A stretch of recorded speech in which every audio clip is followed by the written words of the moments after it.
Caleb Plant just made his return to the ring against Armando Resendiz in what was supposed to be a tune-up fight, something to set up a high-stakes matchup with Jermall Charlo, who also fought on the same card.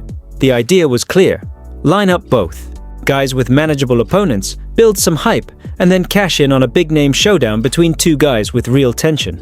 But Resendiz clearly didn't read the script. He walked in there and wrecked the plan, turning what was supposed to be a showcase into a full-blown upset. Now we've got to talk about what just happened, not just the fight itself, but what it means going forward. Because what was once a clear path to Plant versus Charlo has now been clouded and maybe even completely scrapped. The whole card seemed like a setup. On paper, both Plant and Charlo were given opponents that looked beatable. The real attraction was their eventual clash, especially since they've had legit bad blood ever since that incident where Plant slapped Charlo.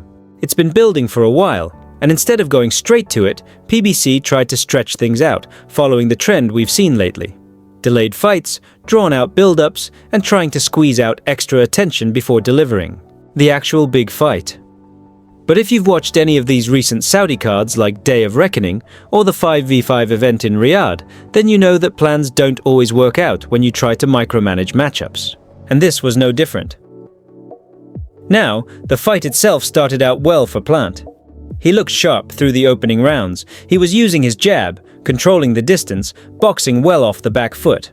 For the first 3 rounds, it was exactly what you'd expect from a former champ like Caleb. But that rhythm started to fade in the 4th. Resendiz began closing the distance, finding success inside, and by the 5th round, you could see the momentum shift. Resendiz kept ramping up the pressure, attacking the body, landing short hooks, and dragging Plant into a kind of fight he didn't want to be in. By round 7, Resendiz had full control. The crowd got behind him, and Plant started to show signs of wear, clinching, relying on single punches, his legs buckling after a big left hook in the 8th. You could feel the shift in energy. Resendiz was relentless. Even though Plant tried to fire back in spots, he just couldn't keep up with the pace. In the final rounds, he was bleeding, his volume had dipped, and he simply had no answers to the pressure. There's one thing worth noting. Resendiz did lead with his head a lot. It was surprising he didn't get docked a point, but in the easy end, it didn't matter. He clearly deserved the win. Somehow, the judges made it a split decision, which raised some eyebrows. One card had Plant up 115-113, while the other two had it 116-112 for Resendiz. That 115-113 card, a joke. But thankfully, the right guy still got the W. This might go down as one of the biggest upsets of the year. Resendiz just announced himself on the big stage with a gritty, dominant win. As for Caleb Plant, he's got to take a step back and reassess everything. Now, let's put this all in context. Jermall Charlo also made his return on the same card, facing Thomas Lamanna, aka Cornflake. And while Cornflake was on a 9-fight win streak, none of those wins were against anyone on Charlo's level. From the start, Charlo looked sharp. He pressured Lamanna and dropped him in rounds 3, 4, and 5. Lamanna had heart, no question, but he was outgunned. The ref stepped in after a ringside doctor made the call, and Charlo got the TKO win. So Charlo did his part. Plant didn't. That leaves us with the obvious question. What's next? Can Plant versus Charlo still happen? Probably. Charlo said after the fight that he still wants it, and while the shine isn't as bright as it was before the loss, it's still a decent-sized fight that PBC could put together. But now there's a wild card, Resendiz. He wants Charlo next, and the truth is, Charlo probably doesn't want any part of that. It's hard enough to get him in the ring as it is, and lining him up with a pressure-heavy, younger, dangerous guy like Resendiz doesn't seem likely. Charlo looked great, especially coming off an 18-month layoff. But do I think he's about to make a serious run toward a title or Canelo fight? Not really. It's one thing to say you want Canelo, but Canelo's not looking in that direction anymore. Charlo did say post-fight that he wants that shot. But if he's serious, the easiest way there might actually be through Resendiz, who now holds the WBA regular belt, the same one that was up for grabs in the Plant fight. And here's the thing, these regular belts, They're a mess. They were supposed to be on the way out, but now they're back and confusing fans more than ever. 2 champions in one division, 4 belts with different levels. It's chaos.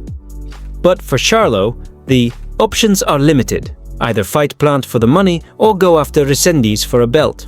Both are with PBC and both make the most sense logistically. But for Caleb Plant, man, the path forward isn't so clear anymore. I still think he could be competitive against Charlo, but we've seen the blueprint to beat him. Pressure, relentless, pressure. And historically, he hasn't handled that well. Against Mexican-style fighters, he's 0-3, and while Charlo isn't exactly that type, he's still aggressive, and that's where Plant tends to fall apart. A fight with Charlo would still be marketable and entertaining, maybe the biggest one left for Plant. But time's running out. He's 32, not old, but not exactly the future of the division anymore. Could he beat someone like Diego Pacheco or David Morrell? It's a tough ask. I'd love to see him prove me wrong. He's given fans some great nights, no doubt, but at this point, it feels like he's headed toward gatekeeper territory. His weaknesses are now well known, and with a new generation of fighters on the rise, it's hard to picture him grabbing another title. Unless someone like Canelo vacates and the belts start getting spread around, there might not be a way back in for Caleb. He does have a rematch clause with Resendiz, but I'd be shocked if he used it. That fight didn't look close enough to justify running it back. It'd likely be more of the same. As for Resendiz, give the man his credit. He bounced back from a brutal loss to Elijah Garcia, stepped up in his first 12-rounder, and took down a former world champ. He's now officially on the map. And win or lose moving forward, he's earned himself some serious paydays. But now, I want to hear from you. What did you make of both Plant and Charlo's performances? And what do you think comes next for each of them? Drop your thoughts in the comments. Let's talk about it. If you enjoyed the video, give it a like and subscribe to the channel. It helps Knock On grow and lets me keep bringing you more of the boxing content you love.